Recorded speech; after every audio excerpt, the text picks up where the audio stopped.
I had never been afraid of my own house, until that day. The call from my son made my heart stop. His voice was trembling, panicked. "Dad, you have to come home now. There's something really strange in the basement." I left the meeting halfway, driving like a madman. When I got home, I found my son curled up on the front steps, his face pale, his eyes wide open as if he had just seen a ghost. I rushed to comfort him, then immediately went down to the basement, the place where we used to tinker with robot models together. And then I saw it. Amid the pungent smell of gas, behind the torn insulation, was a meticulously arranged death trap hidden right beneath my house. "Hello, my name is Callum Harris. I'm 39 years old and have lived through days that if I told you about them, you might think I was making it all up. I'm the founder of Harris Construction Group, a construction company in Bangor, Maine, where skyscrapers rise like the dreams I used to sketch on paper as a poor kid. I built them with these hands, through sleepless nights calculating blueprints with sweat and scars that never fully heal. But today, as I sit here in my comfortable two-story home in the suburbs of Bangor, I don't want to talk about skyscrapers or million-dollar contracts. I want to tell you about the most important thing in my life, Ezra, my son, and the story of what I lost to understand the value of what remains. This house, I designed it myself. Every brick, every window frame, every corner of the walls bears my mark.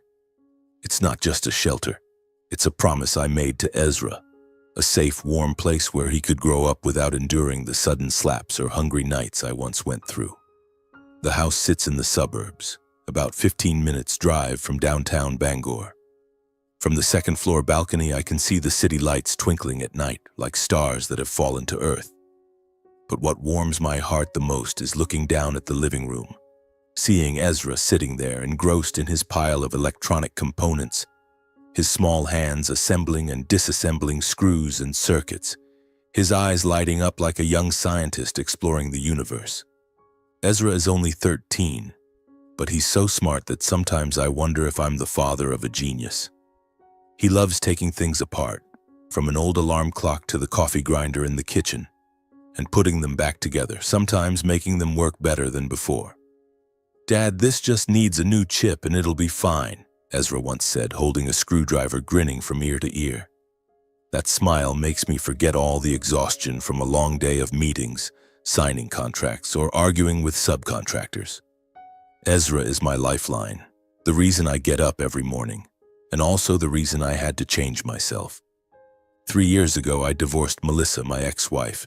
She called me a workaholic, and I can't blame her. Back then, I lived like a machine. Mornings meeting clients, afternoons inspecting construction sites, evenings coming home to a pile of blueprints and my laptop. I thought I was building a better future for my family, but it turned out I was only building invisible walls between me and my wife. I thought she'd always be there waiting for me after every stressful late-night meeting. Until one day, Melissa stood in front of me, her suitcase packed, and said, "I can't live with a shadow, Callum. I'm sorry." She left, leaving Ezra with me. I don't blame Melissa. She had the right to seek her own happiness. From that day on, I swore I wouldn't let work consume me anymore. I started making time for Ezra, taking him to school, watching his basketball games, or simply sitting with him in the garage, listening to him explain how a circuit works. Those moments, however small, are what keep me grounded. Even so, in the quiet nights, I often think about where I came from, about a childhood that was far from serene, where everything began. I was born into a working-class family in Bangor, Maine. My parents weren't poor, not exactly. We always had enough to eat, enough to wear, but it was a life without excess, where everything was carefully calculated. My father, Gerald Harris, now 65, was a skilled worker at a lumber mill. He worked hard, but after his shift, he often turned to card games or betting on horse races to unwind. My mother, Helen, 61, worked part-time as an accountant, but she devoted most of her energy to maintaining her appearance, as if fine clothes and cosmetics could lift her out of the ordinary life of a working-class family. My younger brother, Ryan, 33, grew up with big dreams but lacked the persistence to make them reality. Our childhood home was a small but tidy apartment in Bangor's working-class neighborhood. We weren't destitute, but we were never comfortable either. Dinner was usually stew or mashed potatoes, dishes my mother prepared with care but without warmth. My father, when he wasn't irritable from losing bets, would sit at the table, recounting the days he dreamed of owning a lumber yard. But when he lost at cards, the whole house felt like it was walking on thin ice. "Callum, why are you so slow?" he'd yell, slamming his hand on the table just because I spilled a glass of water. His sudden slaps weren't frequent, but they were enough to teach me to keep my head down and stay quiet. My mother was different. She didn't hit me, but her cold stares and sharp words cut into my heart. "Don't bother me, Callum. Go do your homework," she'd say, her eyes never leaving her fashion magazine. I was never hugged by her, never asked what I wanted or how I felt. As the eldest, I learned early on to carry the load. At 12, I started delivering newspapers to earn money for new school books because my parents always said, "We don't have enough money." At 16, I worked part-time at an auto repair shop, bringing home money for my mother to buy household supplies. I looked after Ryan, even though he was only 6 years younger. Ryan was a cheerful kid, always making me laugh with his innocent stories. But he was also easily swayed by bad friends, the kind who liked to show off and spend money. And I always had to find ways to protect him and pull him back. I took care of the family, but no one took care of me. No one asked if I was tired or sad. I grew up feeling like I had to be strong, had to be perfect, because if I wasn't, the whole family would fall apart. Once, when I was feverish and curled up on the sofa, my mother just placed a glass of water beside me and said, "Drink it and get up. I have to go to work." I did. I always did. To this day, as my brainchild, Harris Construction Group, began to succeed, I thought I could make up for my family's struggles. I send my parents $3,000 a month, enough for them to live more comfortably than necessary. I do it not because I expect their gratitude, but because I believe it's the right thing to do, even though memories of their slaps and cold stares still haunt me. My father has retired, but instead of living frugally, he's fallen deeper into gambling. His late-night calls aren't to ask about Ezra or my work, but to beg for money to pay off debts.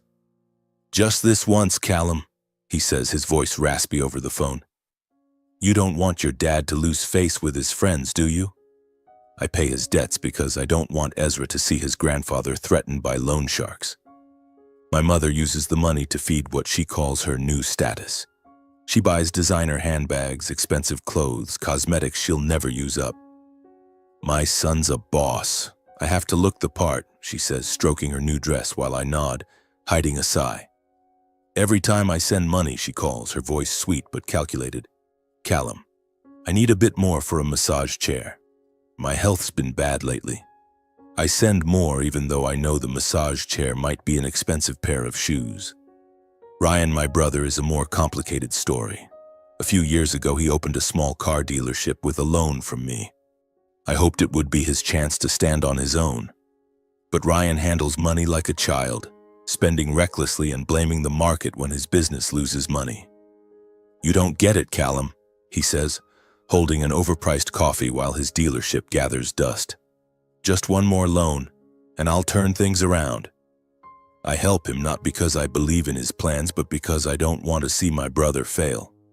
But every time I help, it feels like I'm trying to patch a sinking ship. Those childhood memories cling to me, like the cold of a Maine winter seeping into my bones. I remember the nights studying under the dim light in the living room, trying to ignore my parents' arguments about money. I remember escaping to the park near our house to study because quiet was a luxury in our apartment. I remember the loneliness when no one asked what I dreamed of or needed. But I don't let those memories drag me down. I use them to remind myself that I have to do things differently for Ezra. I want him to grow up with love, with safety, with the feeling that he's heard. But sometimes I wonder if I've truly escaped my past. Every time the phone rings and I see my father's, mother's, or Ryan's name, my heart tightens. Their calls are always about money. "Help the family one more time, Callum. my mother says, her voice sweet as honey. You're our pride and joy. Those words don't make me happy. They make me tired. I feel like an endless resource, always giving to keep this family from falling apart. In recent weeks, the calls and messages from my parents and Ryan have become relentless, like waves crashing against the shore, giving me no moment of peace. They're not just asking for money, they're demanding a massive sum, $500,000 supposedly for Ryan to invest in a new company. This is a big opportunity, Callum, Ryan said over the phone, his voice brimming with excitement, as if he were selling me a dream. With this capital, I'll make it big. A tech startup, man. The market's hot right now. But I know him too well. Just days ago, I saw him flaunting a shiny new car and photos of lavish parties on social media. A new company? I don't believe he has the responsibility to manage that kind of money. My father, Gerald, calls at odd hours. Midnight when I'm trying to catch a moment of sleep, or midday when I'm in meetings with clients. Callum, you have to help the family, he says, his raspy voice filled with urgency. Ryan needs this chance, and your mother and I need you. If you don't help, we'll lose everything. He emphasizes family like it's a threat, as if I'm the only one keeping them from the abyss. I listen to him, but in my mind I see him sitting at the kitchen table, eyes glued to the horse racing pages, a beer in hand. His promises to start over have faded too many times for me to believe them anymore. My mother, Helen, is more subtle. She doesn't call as often as Dad or Ryan, but sends long, emotional messages. Note, the original text cuts off here, so I'll assume it continues in the same tone. I refuse them one by one through calls and messages, but they keep hounding me. My phone buzzes constantly to the point where I put it on silent, only checking it for Ezra or work. Every time I see the screen filled with messages from Mom, Ryan, or Dad's number, I feel a heavy pressure, as if they're suffocating me from afar. Then one Saturday afternoon, while Ezra and I were in the backyard fixing an old bicycle he wanted to turn into a solar-powered model, the doorbell rang. I wiped my hands on a dirty rag, walked inside, and opened the door to find all three of them, Gerald, Helen, and Ryan, standing there unannounced. My father holding a notebook, his eyes sharp and commanding. My mother in an expensive coat, her eyes glistening with tears I knew weren't genuine. Ryan stood behind them, hands in his pockets, but I could see the tension in his posture, as if he were bracing for a fight. "We need to talk, Callum," Gerald said, his voice low but forceful. They stepped inside without waiting for an invitation and filled the living room, as if this were an unavoidable negotiation. Gerald placed the notebook on the table, opening it to pages scribbled with red numbers. "Ryan needs this money to start his company," he said, pointing at the figures. "If you don't help, he'll lose his chance. Do you want your brother to fail?" He looked at me, his eyes a mix of anger and pleading, as if I were the only one who could save the family. Helen took my hand, her voice trembling. "I don't want to burden you, but we're family, Callum. You're doing so well while your brother is struggling. Don't you feel guilty?" Her words were like a blade cutting into old memories, the days I tried everything to make her smile only to receive her cold stares. I looked at her, seeing the calculation in her teary eyes, and I knew she didn't truly care about me or Ezra. Ryan jumped in, his voice laced with frustration. "Man, have you forgotten who you are? You've got everything. A company, a nice house, a perfect life. I'm just trying not to lose it all. $500,000, it's nothing to you." I looked at him, noticing the new watch gleaming on his wrist, and I knew he didn't need the money to start up. He just wanted me to keep paying for his mistakes. I stood there in the living room, listening to their criticisms and pleas. Gerald called me ungrateful, my mother cried, and Ryan looked at me like I'd betrayed him. But this time, I didn't waver. I took a deep breath, keeping my voice calm. "I've already said it. I can't give you that kind of money. I can send $3,000 a month. That's all I can do. I have Ezra to take care of, and I can't let my son suffer." I looked them in the eyes, searching for something. Understanding. Remorse. but all I saw was disappointment and anger. The meeting ended in tense silence. Gerald stood, slamming the notebook shut, saying nothing more. Helen wiped her tears, her eyes cold, far from the usual disappointment. Ryan muttered something, but I didn't catch it. They left, leaving the living room as quiet as a battlefield after the fight. Ezra, standing at the staircase, looked at me with worried eyes. "You okay, Dad?" he asked, his voice small but steady. I forced a smile, though my heart was heavy. "I'm fine, son," I said, pulling him into a hug. But as he went back to his room, a wave of exhaustion washed over me, as if I'd just fought a battle I didn't want to win. That night, lying in bed, I couldn't sleep. Their words echoed in my head. I thought about the years I spent trying to please them, to make up for a loveless childhood. But now I realized they didn't need me. They needed my money. I felt like both their lifeline and their shared wallet for a family that doesn't know when to stop. In the weeks following the confrontation with my parents and Ryan, I tried to return to my normal routine. I took Ezra to school, met with clients, and inspected construction sites. But my body began to betray me. I was constantly exhausted, as if a fog clung to my mind. Headaches came out of nowhere. Sometimes a faint throb, other times like a drill piercing my temples. I couldn't sleep, tossing and turning until dawn, and occasionally felt nauseous for no apparent reason. I told myself it was just stress, the pressure from work, the family's criticisms, the weight of being a father. I took painkillers, rested more, but nothing changed. What worried me most was Ezra. My bright, lively boy was starting to change. One morning when I called him to get up for school, he sat up, his face pale, his eyes glassy. "Dad, I feel a bit dizzy," he said, clutching his head. I touched his forehead. No fever, but his usual spark was missing. He mentioned feeling dizzy often, especially in the mornings or after spending too long indoors. "Probably because I stayed up late working on my model," he said with a smile, trying to reassure me. But I wasn't reassured. I drove him to school, but all day the image of Ezra holding his head haunted me. I thought about the frigid Maine winter. Maybe the cold was wearing us down. Maybe the old furnace was working too hard. I turned it on more often to keep us warm. But whenever it ran for long, both Ezra and I felt worse. The headaches grew sharper, my heart raced, and sometimes it felt hard to breathe, as if the air in the house was turning thick. A few days later, things got worse. Ezra collapsed while coming down the stairs, and I barely caught him in time. "Dad, it's hard to breathe," he whispered, his face ghostly white. My heart pounded, not just from worry, but because I felt a heaviness in my chest, too. I didn't wait any longer. The next morning, I took Ezra to Bangor Hospital. We had blood tests, and when the doctor came in with the results, his expression chilled me.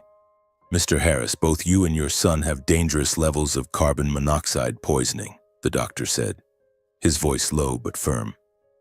"The CO levels in your blood are far above normal. If this hadn't been caught in time, the consequences could have been severe." I sat there, stunned, gripping Ezra's hand, trying to process what he'd said. Carbon monoxide? How? My house was meticulously designed, the heating system regularly checked. I asked the doctor about the cause, but he shook his head. "It could be a leak from the furnace or gas system. You should have it checked immediately." I called a team of technicians to the house. They arrived with meters, inspecting every gas line, every vent, every part of the heating system. I stood there, watching them work, my heart pounding.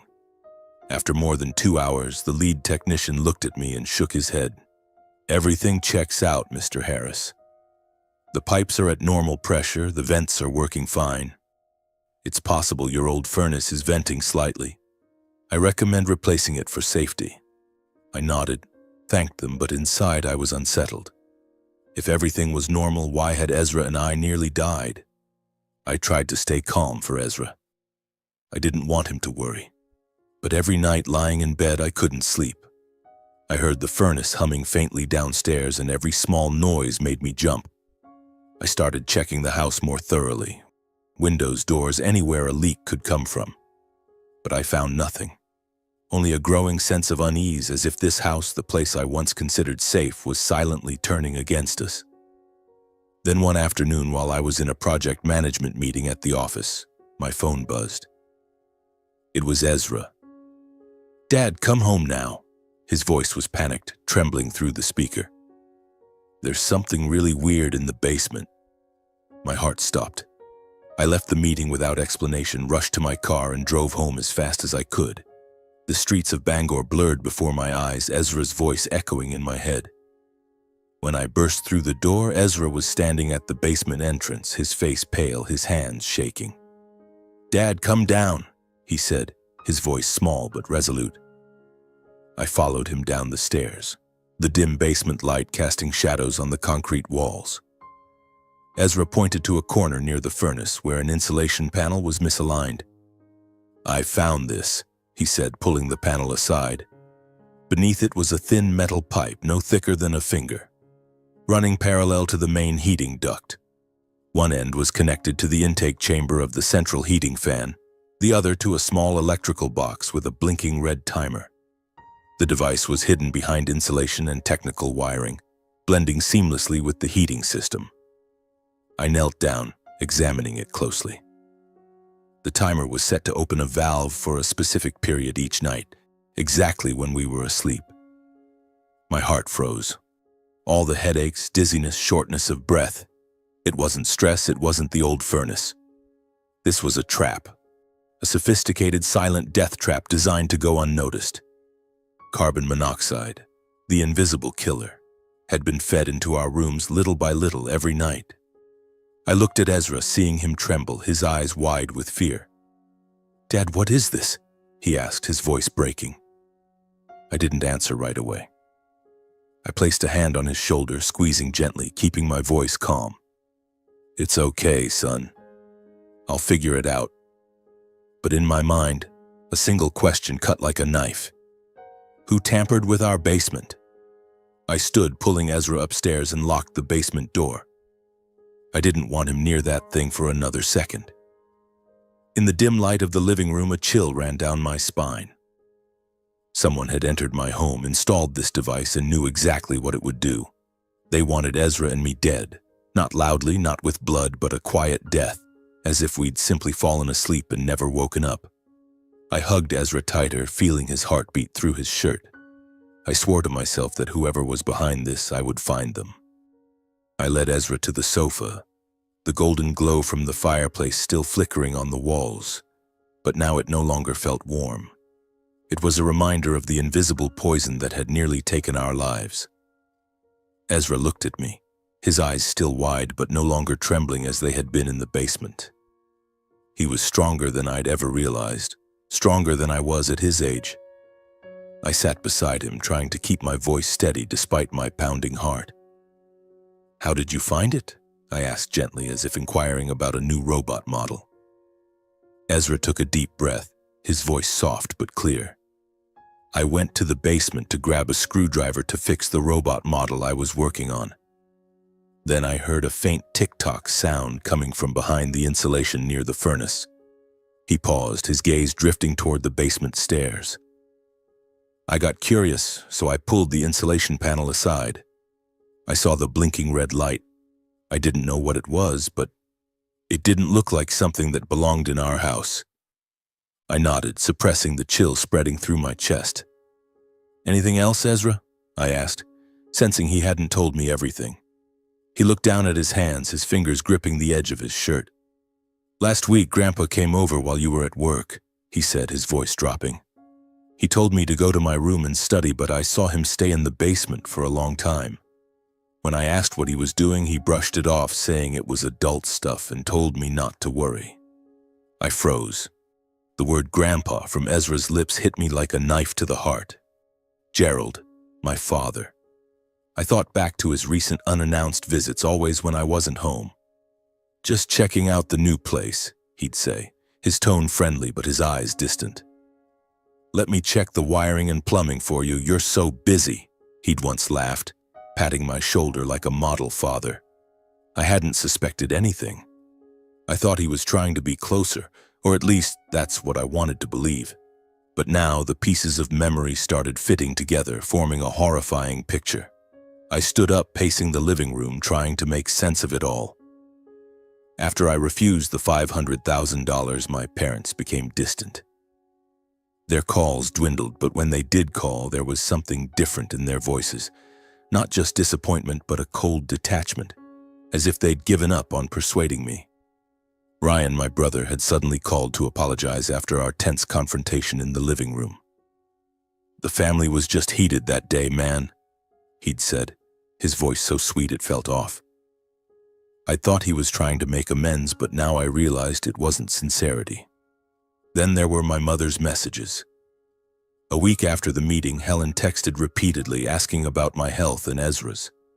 "You look so pale, Callum," she wrote. "Is Ezra doing okay?" At the time, I thought she was just pretending to care, but now those questions sent shivers down my spine. They weren't a mother's concern, they were probing, as if she was checking if we were still alive. And then, a late-night text from my father sent a few weeks ago.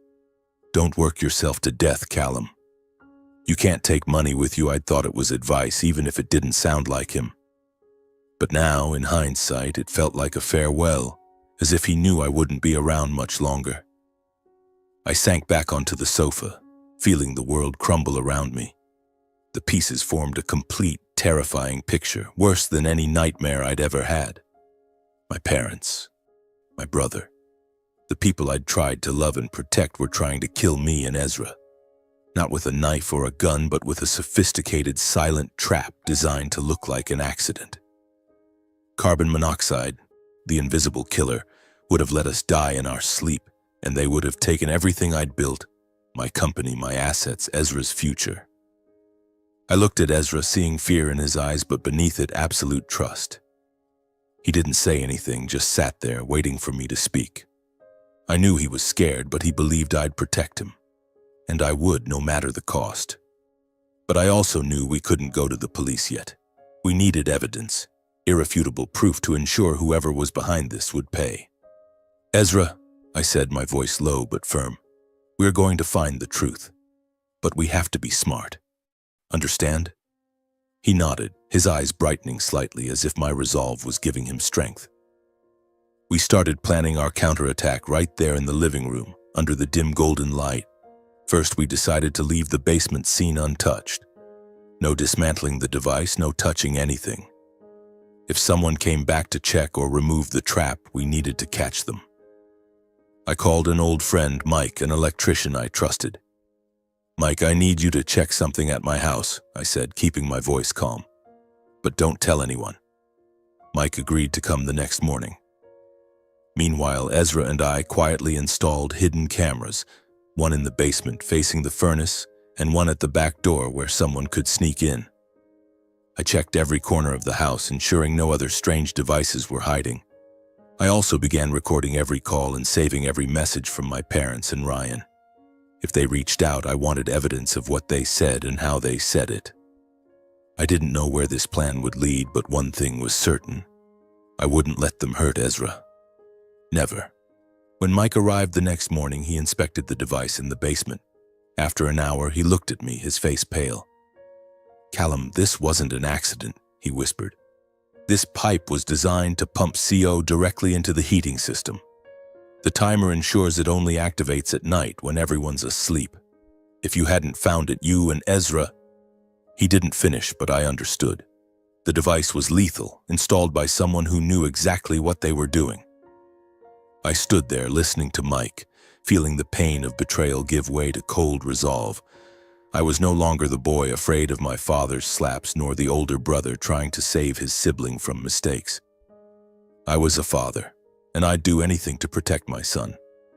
I looked at Ezra, sitting on the stairs holding a screwdriver as if ready to fight alongside me. "What's next, Dad?" he asked, his voice full of determination. "We wait," I said, squeezing his shoulder, "and when they show themselves, we'll make them pay."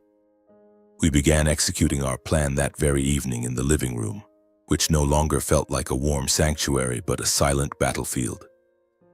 Ezra and I sat across from each other, the golden glow from the fireplace illuminating his face, highlighting his bright but anxious eyes. We agreed to act discreetly so no one would suspect anything. On the surface, our lives had to continue as normal. I went to work, met with clients, and inspected construction sites. Ezra went to school carrying his carefree smile as always. But deep down, we both knew every step was now part of a dangerous chess game. To lure the culprit, whoever they were, into revealing themselves, I devised a deception. I called my mother, Helen, my voice deliberately weary. "Mom, Ezra's not feeling well. I'm thinking of taking him to Portland to stay with Melissa for a while to rest." I paused, listening as she asked a few questions, her tone sweet but strained. "What about you, Callum?" she asked. "I have to go on a business trip for a few weeks," I replied, adding a touch of hesitation to make the story convincing. "The house will be empty. Could you and Dad check on it from time to time?" She agreed immediately, her voice full of concern, but I detected a hint of eagerness. Before leaving, I deliberately left clues around the house. On the desk in the living room, I placed medical bills from our hospital visit, a bottle of CO poisoning treatment medication, and an open notebook with a scribbled note.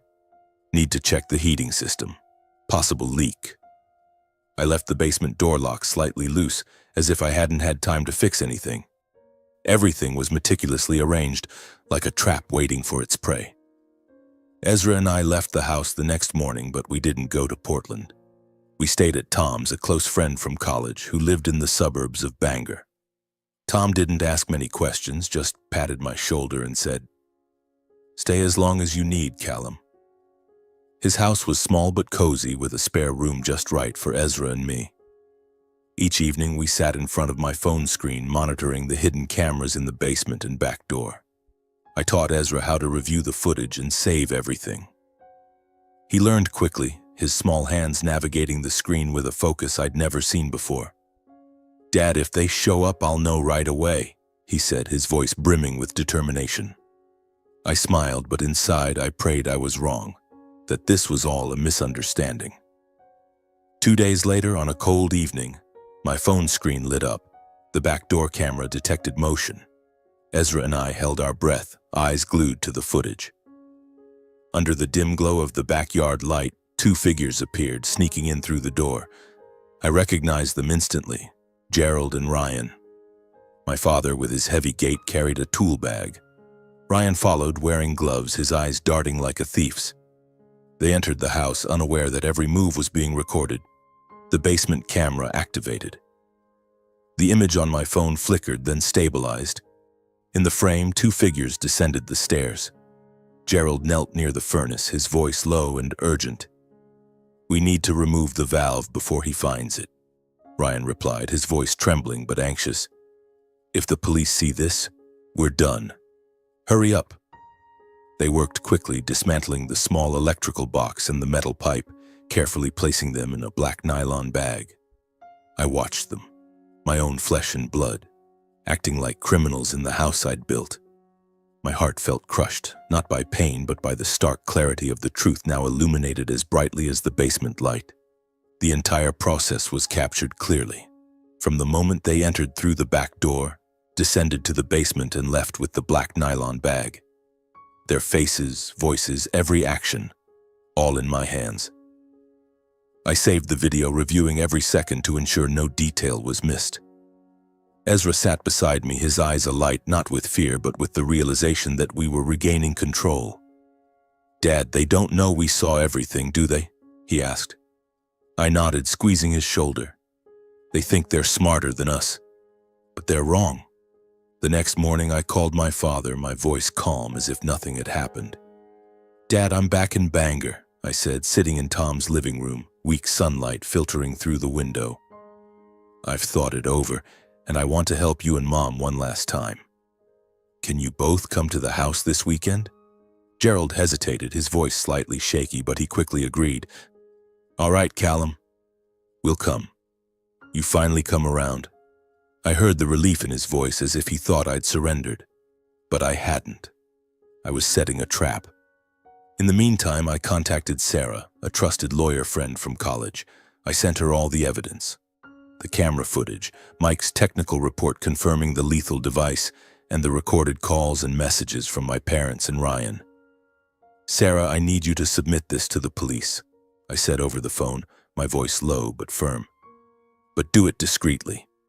I want them caught at my house when everything's clear. Sarah didn't ask questions, only said, Callum, I'll handle it. You and Ezra stay safe. Ezra, meanwhile, was my right-hand man.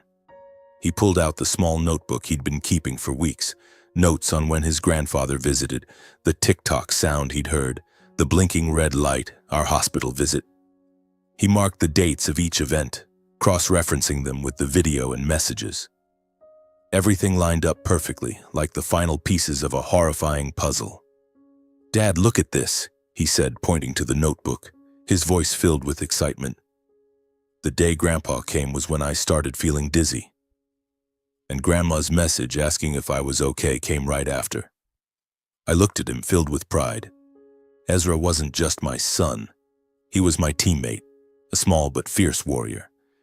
With all the evidence safely stored, I sat down beside Ezra in the small room at Tom's house. We don't have to be afraid anymore, Ezra, I said, looking into his eyes. The truth is on our side. He nodded, his eyes shining with absolute trust. I knew he was still scared, but he didn't let fear control him. Neither did I. In my heart, there was no longer anger or pain from betrayal. Only a cold calm. The calm of someone who had believed, been hurt, and was now ready to end it all. 2 days after the call, on a bleak Saturday, Ezra and I returned to our house in the suburbs of Bangor. The house looked the same, with the walls I had designed myself, but now it carried a different feeling, like an arena where everything was about to be decided. I checked the laptop on the living room table. The hidden camera footage was backed up in multiple copies, ready to play. The cameras in the house were still active, recording every corner. I didn't want to miss a thing. Ezra sat beside me, holding his small notebook where he had meticulously recorded every event. Dad, will they show up on time? He asked, his voice low but steady. I smiled, squeezing his shoulder. They'll come, son. And we're ready. At exactly 3 p.m., the doorbell rang. I took a deep breath, opened the door, and saw Gerald, Helen, and Ryan standing there. My father, Gerald, wore an old coat, his eyes full of anticipation, but I noticed a hint of tension in the way he clenched his fists. My mother, Helen, maintained her polished appearance, but her eyes were red, as if she'd been crying before arriving. Ryan stood behind them, hands in his pockets, his gaze darting, avoiding mine. Come in, I said calmly, leading them to the living room. The room was quiet, save for the faint hum of the fireplace with the laptop open on the table, its screen dark but ready to start. They sat down, Gerald in the center as if he were leading the conversation. You've reconsidered the money, haven't you, Callum? He asked, his voice attempting friendliness. But I caught the urgency in it. Helen nodded, offering a weak smile. We're family, Callum. I knew you wouldn't abandon your parents. Ryan said nothing, staring at the floor, but I saw his hands clench, as if holding back something. I didn't respond immediately. Instead, I sat across from them, my hand brushing the laptop. Before we talk about money, I said evenly, there's something I want you and Ryan to see. I pressed a key and the screen lit up. The video began playing, footage of Gerald and Ryan sneaking into the house through the back door, carrying a tool bag and wearing gloves. Their voices echoed clearly in the silent room. We need to remove the valve before he finds it, Gerald whispered. If the police see this, we're done. Hurry up, Ryan replied, his voice trembling. All three froze. Gerald stiffened, his eyes wide, mouth agape as if trying to speak but unable to. Helen burst into tears, covering her mouth, but I saw in her eyes not remorse but panic. Ryan sat silently, his face ashen, as if all the blood had drained from him. Callum, you've misunderstood, Gerald finally stammered, his voice shaky. I wasn't... But he couldn't continue as the video played on, showing them dismantling the electrical box and metal pipe, carefully placing them in a black nylon bag. I said nothing, just sat there watching them. I wanted them to feel the weight of the truth, the way I had when I discovered the deadly trap in the basement. I had it checked by an engineer, I said, my voice cold as ice. That device was designed to harm me and Ezra, Carbon monoxide, Dad. Your son and your grandson. Care to explain? Gerald tried to deny it. No, Callum, you're wrong. I was just checking the furnace. But his voice faltered, lacking conviction. Helen cried louder, muttering something about not knowing anything, but her eyes avoided mine. Ryan remained silent, his hands trembling as if he knew it was over. At that moment, a loud, firm knock came at the door. I stood, opened it, and the Bangor police stepped in, accompanied by Sarah, my lawyer. A tall officer presented an arrest warrant. Gerald Harris, Ryan Harris, you are under arrest for conspiracy to commit murder, he said, his voice resounding in the room. Helen screamed, but another officer raised a hand to stop her. Mrs. Harris, you will be summoned for investigation of complicity. Please come with us. Gerald and Ryan were handcuffed on the spot. My father struggled briefly, but his eyes now held only desperation. Callum, you can't do this to your father, he shouted, but I didn't respond. Ryan said nothing, his head bowed as he was led to the police car. Helen was taken separately, still crying, but I felt nothing but emptiness. Ezra stood at the stairs watching the entire scene, his face calm but his eyes filled with pain. I walked over, placed a hand on his shoulder, and we stood there, watching the police car disappear under Bangor's gray, cold sky. Immediately after, the police conducted a search of the scene. They collected the remaining device in the basement, taking fingerprints and shoe prints. Everything matched perfectly with Gerald and Ryan, from the fingerprints on the electrical box to the shoe prints in the backyard. The investigation later confirmed what I had feared. This was a meticulously planned plot to seize my assets. They had calculated that our deaths would be ruled an accident, allowing them to inherit everything, my company, house, and bank accounts. The trial took place a month later at the Bangor courthouse. Ezra and I sat in the front row facing Gerald, Helen, and Ryan. They looked different. Gerald visibly aged, his hair now fully white, his eyes vacant. Ryan was gaunt, his head bowed throughout the trial as if unable to face reality. Helen wore a simple sweater, no trace of her usual luxury, but her eyes still avoided mine. When the video was played in the courtroom, the room fell silent. Mike's technical report and Ezra's notebook were presented, every timeline matching perfectly with what we had uncovered. Ezra, though only 13, was called as a witness. He spoke clearly, his voice steady, recounting the tick-tock sound he heard, the blinking red light, and how he found the device. I watched him filled with pride but also pain, knowing he had to face the reality that his grandfather and uncle tried to kill him.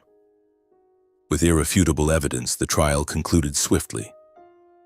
Gerald was sentenced to 25 years in prison for conspiracy to commit murder and intentional poisoning. Ryan received 18 years for complicity in aiding the crime. Helen, though not directly involved in installing the device, was sentenced to 5 years of probation, mandated psychological treatment, and barred from contacting Ezra or me.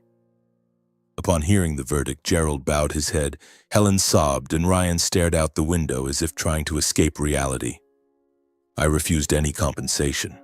Money couldn't erase what they had done. As Ezra and I walked out of the courthouse, the main sky was gray and cold, the wind tousling Ezra's hair. He held my hand, saying nothing, but I felt the relief in his grip. Justice had been served, but there was no joy in victory. Only a cold peace, the peace of someone who had severed the final tie to the past. We walked away, leaving the courthouse behind under Bangor's gray sky. I looked at Ezra, saw his faint smile, and knew that despite the lingering pain, we would move forward, together. In the days following the trial, I couldn't stay in Bangor any longer. The 2-story house I had once proudly designed now only evoked memories of the deadly trap in the basement, of the nights Ezra and I nearly didn't wake up. Every corner of the house, every hum of the furnace felt like a reminder of betrayal. I decided to sell it. I didn't need the money. I needed a fresh start for me and Ezra. We moved to Portland, Maine, a coastal city with gentle waves and salty air. I found a small apartment near the shore, just enough for the two of us, with windows overlooking the ocean. Standing on the balcony, listening to the waves crash and watching Ezra read by the window, I felt a glimmer of peace return. I took a break from work. Harris Construction Group continued to operate, but I handed it over to the management team. I needed time to be with Ezra to heal the wounds we both carried. Ezra, though resilient, was still haunted by what had happened. He didn't talk much about it, but I noticed him startle at strange noises or quietly stare at the door, as if afraid someone might appear. I took him to a therapist, and it was there that I began to realize happiness wasn't what I had once chased. Money, fame, or skyscrapers. Happiness was the moments I spent beside Ezra, listening to him talk about a new idea or simply seeing him smile. At a Portland charity office that supports victims of abuse, where I sought legal advice to protect Ezra and myself, I met Nora Blake. She was 34, a therapist with light brown hair and warm eyes that seemed to see through the pain people tried to hide. Nora was the one who helped Ezra in his first therapy sessions. She listened patiently, gently guiding him through his nightmares, helping him understand he wasn't to blame for what happened. "Ezra's a special boy," she told me during one meeting, her smile gentle but genuine. "He's strong, but he needs you more than ever." I don't know when it happened, but our brief conversations became a part of my life. At first, they were just about Ezra, about how to help him heal from the trauma. Then gradually, we talked about other things. The Portland Ocean, favorite books, or the days when I was a working-class kid in Bangor trying to find a way out. Nora listened without judgment, and she shared her own journey, a woman who had overcome her own traumas and learned to rise from brokenness. "Sometimes, Callum," she said, gazing at the sea, "we have to let go of the past, not because it doesn't matter, but because the future deserves more." Over time, our short talks turned into simple dinners. Nora invited Ezra and me to her small apartment, where she cooked a straightforward but warm spaghetti meal. Ezra, usually reserved with strangers, started laughing more around Nora. He told her about his robot models, and she listened with genuine excitement, as if it were the most fascinating thing in the world. Watching them, my heart felt lighter. Nora wasn't just helping Ezra heal. She was helping me let go. The anger and pain from my family's betrayal didn't disappear, but they no longer suffocated me. Nora taught me that forgiveness isn't about forgetting. It's about choosing not to let the past control you. After a few months in Portland, I decided to return to work, but not to the massive projects of the past. With my savings and years of experience, I opened a small construction office focused on community projects, repairing schools, building community centers, things that held real meaning. From the profits, I started a fund called Project Ezra, dedicated to free home repairs for elderly people living alone. I wanted Ezra to grow up believing that despite the world's cruelty, there were still good things worth fighting for. He was proud of the fund, even helping me design its logo, a small house with a heart inside. Ezra gradually became himself again. He grew more outgoing, made friends at school, and his smile shone as brightly as before. He started seeing Nora as family, calling her Miss Nora, with a warmth I hadn't seen him show anyone but me. Once when I asked what he thought of her, he paused, then said, "She makes me feel safe, Dad, like she gets me."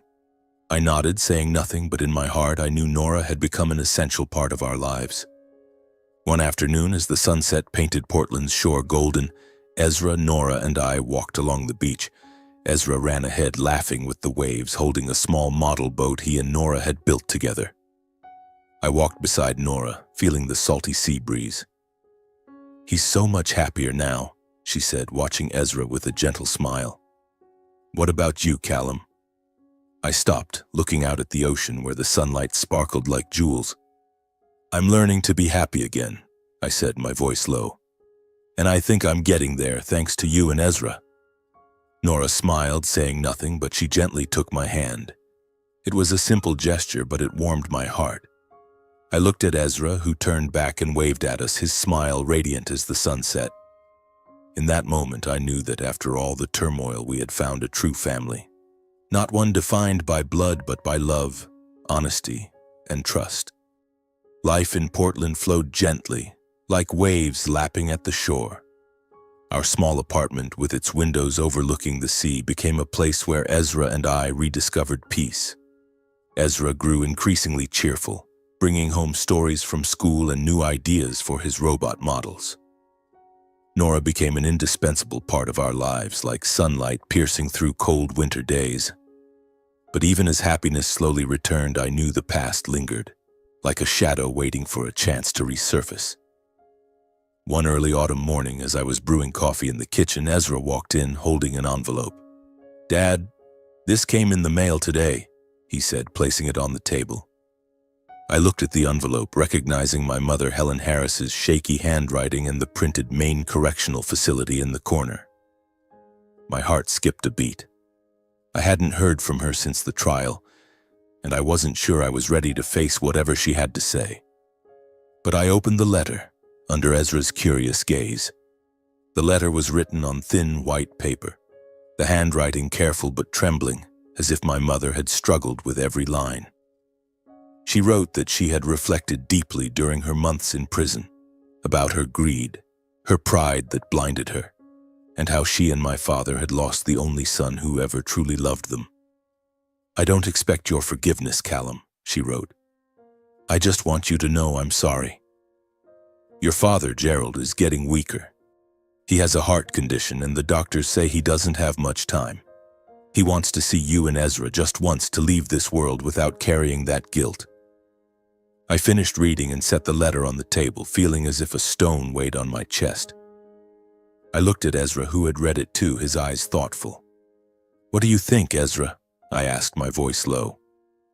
He was silent for a long moment, his fingers fidgeting with the corner of the letter. Then he looked up, his gaze steady. "I want to go with you," he said. "Not to forgive.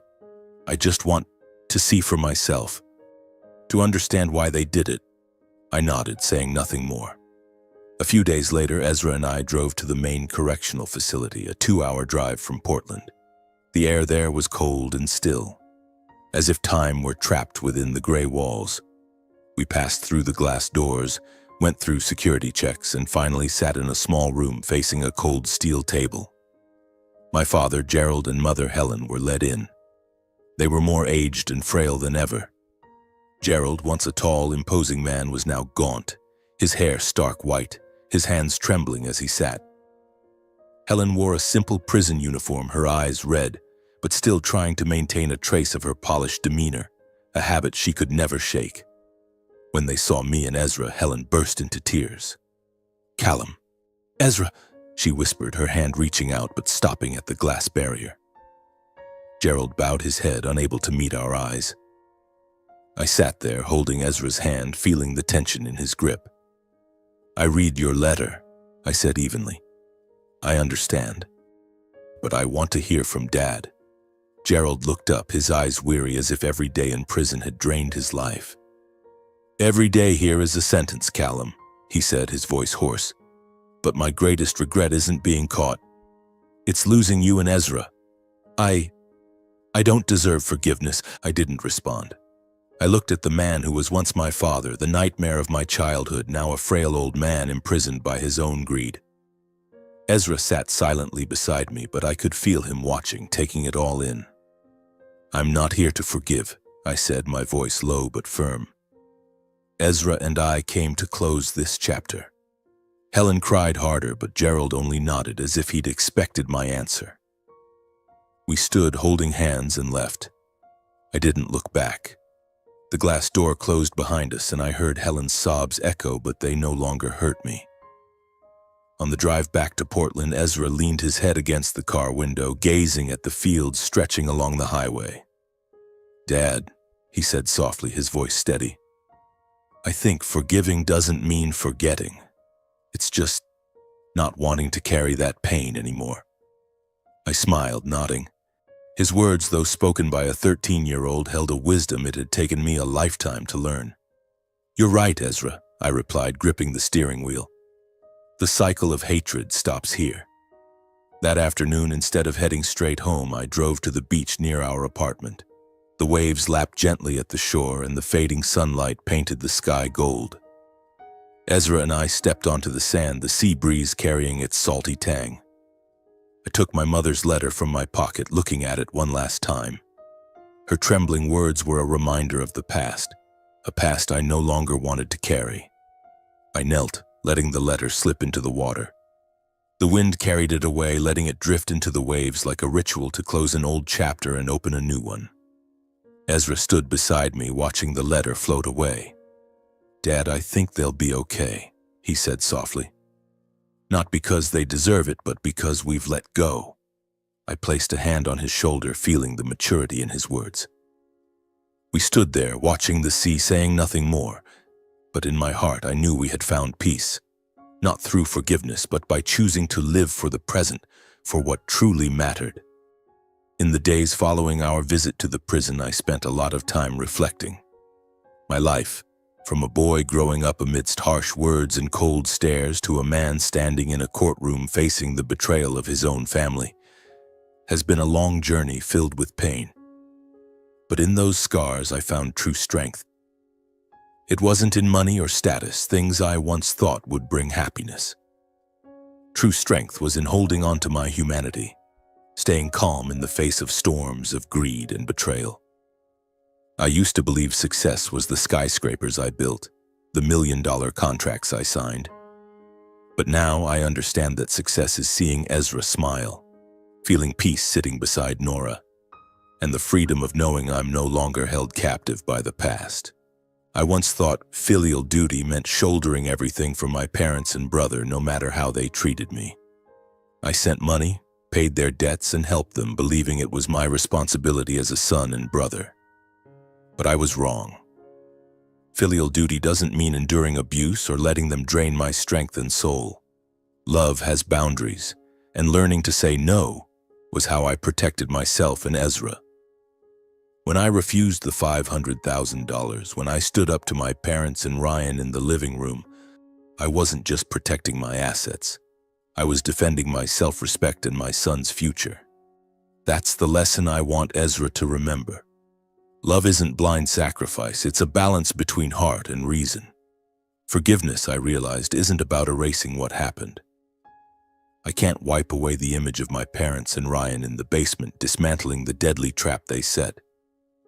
I can't forget their accusations, their cold stares, or the sting of betrayal by my own flesh and blood.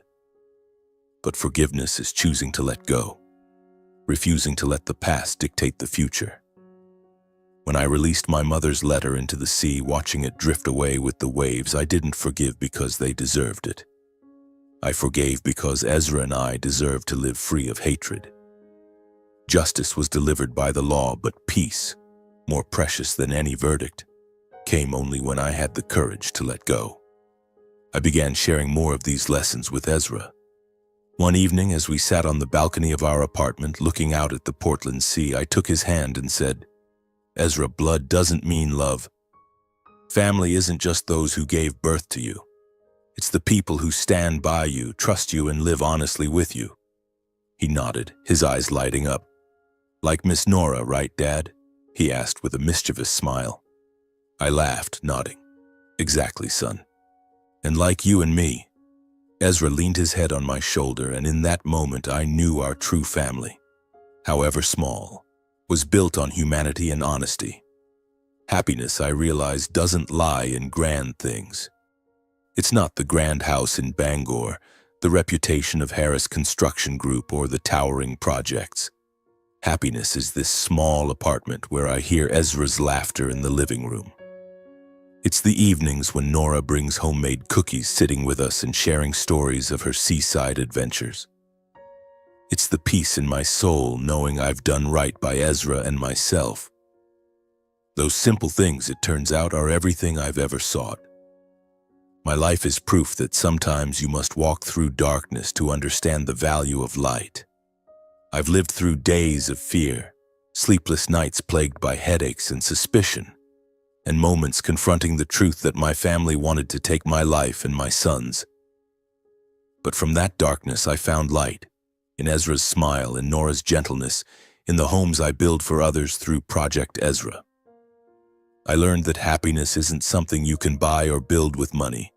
It's crafted from moments, from sincerity, from the courage to live true to yourself. One morning, as I stood on the balcony looking out at the sea, Ezra ran up, holding a new robot model. "Dad, look! I made this for Miss Nora," he said, his voice brimming with excitement. I smiled, ruffling his hair, and thought about the journey we'd been through. From the shadowed house in Bangor to the radiant shores of Portland, we had found our path. I gazed at the ocean, where the sunlight sparkled like jewels, and I knew that no matter how heavy the past, the light was always there, waiting for us to step toward it.